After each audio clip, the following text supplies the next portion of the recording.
Essentiel, l'interview sur Radio Classique et Public Sénat. Bonjour Mickaël, bonjour Michel Guillaume. Rocard. Nous sommes ravis de vous accueillir avec Mickaël pour parler à la fois de votre livre et de la situation. C'est un livre, je le précise, qui est préfacé par François Hollande et qui raconte finalement la crise que nous vivons dans le monde entier.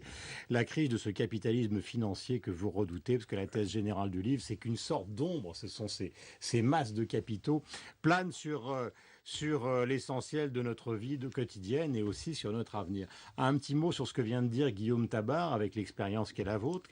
Est-ce que vous considérez par exemple que Nicolas Sarkozy a été un bon président? Je ne parle pas d'un point de vue strictement politique, vous n'aimez pas trop ça, mais a été un bon président pour les Français? Il a fait une grande faute, celle de ne pas assumer la dignité presque sacralisée de la fonction. Il reste quelque chose de monarchiste ou de royaliste chez les Français. Et notre Constitution est un peu une monarchie élective d'ailleurs. Et Nicolas Sarkozy a affiché beaucoup de familiarité, beaucoup de simplicité et parfois même un peu de vulgarité que les Français ne l'ont pas pardonné. Mais le réformateur, par exemple, est-ce que le réformateur vous va... Parce que vous en parlez beaucoup dans le livre. Vous dites on a un problème en France avec la réforme. Est-ce que le Sarkozy de la réforme des retraites est un Sarkozy qui vous va? Pas vraiment, pour une raison qui est dite très abondamment dans le livre. Les bonnes réformes, c'est celles qu'on a négociées longuement. Et l'essentiel de ce qu'il a cherché à faire est passé en force et vite. Alors, il y a des choses qu'on peut discuter, dont il restera l'essentiel, la réforme universitaire, des choses de ce genre. Je pense cependant que la réforme régionale est une grande faute, parce qu'elle renforce les départements et affaiblit plutôt les régions, alors qu'à l'évidence, il fallait faire le contraire. Et puis ce conseiller territorial nouveau, personne ne sait à quoi il va y ressembler, les Français n'ont pas capté, je ne pense pas que celle-là pourra rester. Elle déséquilibre et affaiblit les régions, au moment où, au contraire, il vaut mieux s'appuyer dessus pour beaucoup de choses, notamment une des clés du pays, la formation professionnelle. D'accord, mais la réforme des retraites, par exemple. Je ne suis pas en train de chercher une réforme que vous approuveriez, mais c'est intéressant de savoir, avec l'expérience qui est la vôtre, parce qu'on réfléchit à ce qui s'est passé, on va réfléchir ensemble avec Mickaël. La réforme des retraites ne traite que la moitié du problème, vous l'aviez probablement dit à l'époque, et le fait d'avoir voulu passer en force interdit de la négocier complètement. Et c'est pour ça qu'elle est mal passée.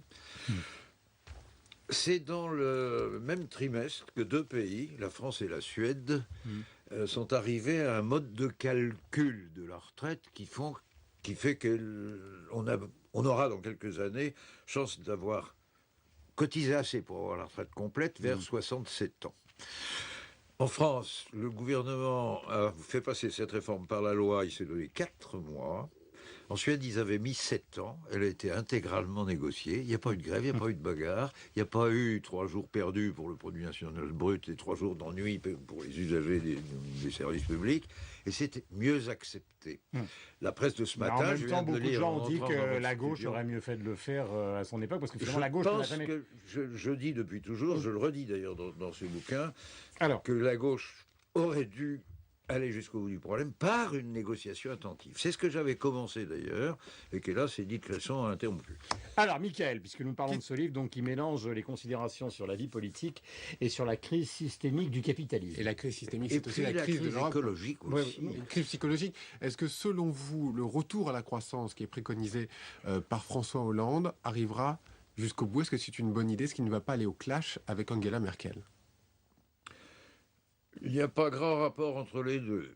Il y a risque d'aller au clash avec Angela Merkel, en effet, mais l'Allemagne vient ce trimestre dernier d'entrer en stagnation. La croissance allemande est cassée.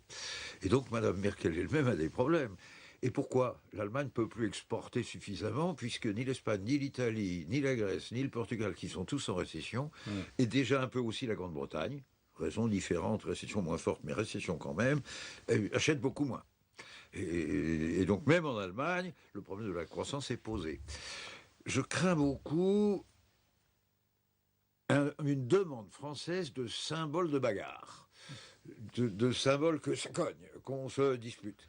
Alors que la règle du jeu en Europe, c'est le compromis progressif. Et encore une fois, je pense à l'interview de Jean-Claude Mailly ce matin, il veut que ça soit tout de suite. c'est oublier que justement, M. Van Rompuy, le président actuel de l'Europe, et le président de la Banque centrale. Le président de la Banque centrale dit qu'il faut un pacte de croissance parce qu'on ne peut pas faire que de la récession. C'est le moyen d'arriver, je pense, à une conclusion harmonieuse en prenant en charge le souci de François Hollande. C'est difficile de renégocier un traité qui vient d'être négocié, mais il est incomplet. Il est incomplet, tout le monde le sait. Donc on va y ajouter quelque chose. Donc on devrait pouvoir arriver à un résultat, et ça se joue dans les 10 jours qui viennent. Enfin, le rendez-vous, c'est mercredi prochain, enfin c'est la semaine prochaine, donc après la passation de pouvoir. Je reviens un mot au livre qui est important. Est-ce que vous considérez que l'expérience qui vient de naître il y a quelques jours, avec l'élection de François Hollande, est justement, parce que c'est la thèse de votre livre, là il faut bien nous répondre, et c'est une expérience qui est menacée par ces sommes colossales que vous décrivez, c'est la crise du capitalisme, qui sont dans des paradis fiscaux et qui sont finalement dans une sorte de bataille avec les États. Cette menace est mondiale. Elle concerne tout le monde et pas du tout la France de manière isolée. L'avantage d'avoir une expérience de gauche et l'élection de François Hollande en France, c'est que la France aura probablement le courage de prendre de son côté quelques-unes des mesures qu'il faudrait prendre mondialement, mais qui ne commenceront que si certains montrent l'exemple et le prennent. Je pense à la séparation absolue des banques de dépôt. Quand on gère les dépôts des autres et de l'économie, il ne faut pas prendre de risques. Ça devrait être interdit. Ça a été interdit pendant 70 ans grâce à Franklin Roosevelt en 1933. Et on a abandonné, ça s'appelait le Glass-Steagall Act, le nom est ressorti de temps en temps. C'est dans les années 95-90 qu'on a abandonné ça, aussi bien aux États-Unis qu'en Europe. Et depuis, nous avons des grandes crises financières mondiales tous les 5 ans. Il y en a encore une qui menace. Là, nous ne sommes plus en Europe, nous sommes mondialement. Et c'est gravissime, en effet. Ça menace tout le monde. Mais on peut tout de même prendre des mesures de protection localisées, et j'espère beaucoup que non seulement le gouvernement sous François Hollande et le président pourront les imposer en France, mais qu'en plus, ce sera le cœur des négociations européennes. Car en Europe, il ne faut pas seulement négocier la sortie de la crise de l'euro et un complément d'incitation à l'investissement et à la poursuite de la recherche scientifique, à la croissance de demain, qu'il ne faut pas naufrager dans l'art de payer la dette. C'est ça l'enjeu des discussions. Mais c'est aussi le problème de savoir si on va pouvoir se protéger de la crise mondiale qui, elle, nous menace toujours. Et Michel Rocard, et qui était la grande oubliée de la campagne électorale. Il y a deux grands oubliés dans la campagne électorale. C'est l'état des finisses du monde qui est terrifiant. Et puis, c'est l'effet de serre et le réchauffement climatique. Michel Rocard, question de Michael Zamès. Vous parliez de l'interview de Jean-Claude Mailly ce matin dans le journal Le Parisien. Sa crainte, ce sont les plans sociaux qui vont arriver en masse dans les prochaines semaines. Est-ce que vous croyez finalement qu'il n'y aura pas d'état de grâce pour François Hollande ? La dernière campagne électorale est assez particulière à cet égard. Je veux en saluer la dignité. Il faut reconnaître que Nicolas Sarkozy part beaucoup plus élégamment qu'il n'est arrivé, qu'il a gouverné à la limite, et qu'il y a une énorme dignité dans tout ça. Mais une des autres caractéristiques de cette campagne, c'est qu'il n'y a pas eu d'enthousiasme massif. Et vous avez remarqué à la Bastille ou ailleurs qu'il n'y avait pas d'insultes, pas de rejet, pas de brutalité. Nos concitoyens savent que le monde tout entier est dans une situation redoutable, difficile, que l'Europe tout entière y est, et que rien ne sera facile. Rien ne sera facile. Est-ce que dire ça revient à dire qu'il n'y aura pas d'état de grâce ? Je crois que les Français feront un peu confiance au début. Mais il ne faut pas une faute dans les premières mesures, et donc il faut que le besoin de nous protéger contre la crise financière, d'engager de manière permanente le combat contre l'émission de gaz à effet de serre, donc contre le réchauffement climatique, et d'en faire un des instruments de la sortie de crise. Il faut que notre politique économique s'appuie sur le combat contre le changement climatique comme un de ses moyens d'anticiper une relance. Après tout, il y a de l'activité à faire en isolant mieux nos bâtiments et en utilisant plus de voitures électriques. Tout ça, ça peut être de l'activité.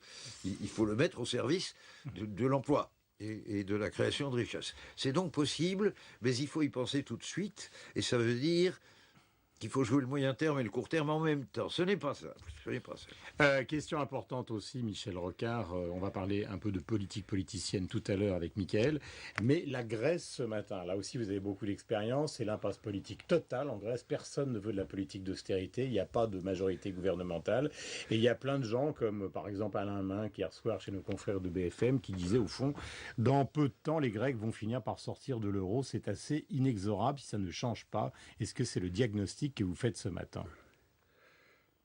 Je fais ce matin le même diagnostic, que la Grèce est devenue ingouvernable, mais je voudrais ajouter que c'était complètement prévisible et que ce phénomène grec, les peuples n'acceptent pas d'être martyrisés en raison des bêtises des autres, et des bêtises notamment dans la gestion financière américaine. C'est la gestion financière américaine qui nous fait la grande menace générale. C'est pour traiter une première phase de cette menace en 2008 qu'on a tous aggravé nos dettes publiques. Mais ils sortent de l'euro ou pas, d'après vous? Voilà. Alors, ça va être dans les têtes de tous les gens qui vont discuter à Bruxelles autour du président Van Rompuy. Parce que les peuples montrent qu'il faut sortir de là autrement que par la récession voulue et recherchée. C'était prévisible. Je craindrais beaucoup que la Grèce quitte l'euro, parce que ce sera pire pour elle. Si elle quitte l'euro, sa monnaie va être immédiatement dévalorisée de 25-30%. Elle paiera d'autant plus cher tout son pétrole, tous ses achats. C'est effrayant. C'est effrayant. Et c'est un signe annonçateur terrible, car il y a d'autres pays en difficulté dans la zone euro, l'Irlande, le Portugal bien sûr, peut-être l'Espagne, et qui sait, peut-être aussi l'Italie. Donc il faut se préparer à dynamiser un peu d'activité quand même. Et il faut se mettre d'accord, c'est là que Mme Merkel sera difficile à convaincre, mais tous ces événements poussent à ce qu'elle réfléchisse et à ce qu'elle comprenne qu'il ne faut pas payer sa dette au point de supprimer les crédits de la recherche scientifique, au point de supprimer les crédits qui financent des investissements productifs de richesse pour le terme suivant. Question. C'est un cocktail difficile. Mais on a peu de temps, un trimestre pour le mettre en place et faire savoir à l'opinion que c'est difficile. Alors, Mickaël Zamez... L'objet de mon livre, c'est de souligner tous les problèmes dont on n'a pas parlé pendant la campagne électorale, mais qu'on retrouve maintenant. Et dont nous parlons ce matin. Mickaël Zamez, Michel Rocard, je vous ramène sur la scène française, sur la scène politique française. Concernant François Bayrou, Martine Aubry a dit qu'il y aurait finalement un candidat du Parti Socialiste face à François Bayrou, alors qu'il a voté François Hollande à titre personnel. Est-ce que c'est un manque d'élégance ? Pas un manque d'élégance, il y a des règles du jeu collectivement. Une décision comme ça est une décision collective, et ni François Bayrou ni le Parti Socialiste n'avaient négocié quoi que ce soit. On savait pourtant qu'il faudrait regrouper les voix, bien entendu. François Bayrou s'est peut-être laissé passer. L'homme est sympathique. Mais c'est vrai que quand il dit « je vote François Hollande à titre personnel », il affaiblit son soutien, mais il ne crée pas une dette. Le Parti Socialiste est dans sa logique de vouloir... Il y a un aspect pédagogique dans une campagne électorale, de vouloir expliquer au monde entier et partout la manière dont nous voyons les choses et l'urgence de ce débat musclé mais important avec l'Allemagne qu'il faut conduire dans la compréhension mutuelle. Cette campagne électorale législative va être nécessairement plus proche des problèmes de crise et de difficultés que ne l'a été la présidentielle, parce que l'actualité nous rattrape. Michel Rocard, qui, selon vous, aurait le meilleur profil pour être Premier ministre? De Martine Aubry jusqu'à Jean-Marc Ayrault, les favoris? Écoutez, c'est une question difficile. Il s'agit de deux de mes amis. Ils n'ont pas le même genre d'expérience. Et donc, face à la crise aujourd'hui, le président du Sénat est immensément expérimenté en politique intérieure française. Et comme nous allons vivre des temps très difficiles et des temps probablement brutaux, ce modérateur, ce pacificateur... Vous parlez de Jean-Marc Ayrault, là? Oui, je parle de Jean-Marc Ayrault. Aura un plus de ce côté-là. Ce que Martine Aubry affiche, c'est davantage peut-être de force de frappe, On verra le choix que fait le président Hollande.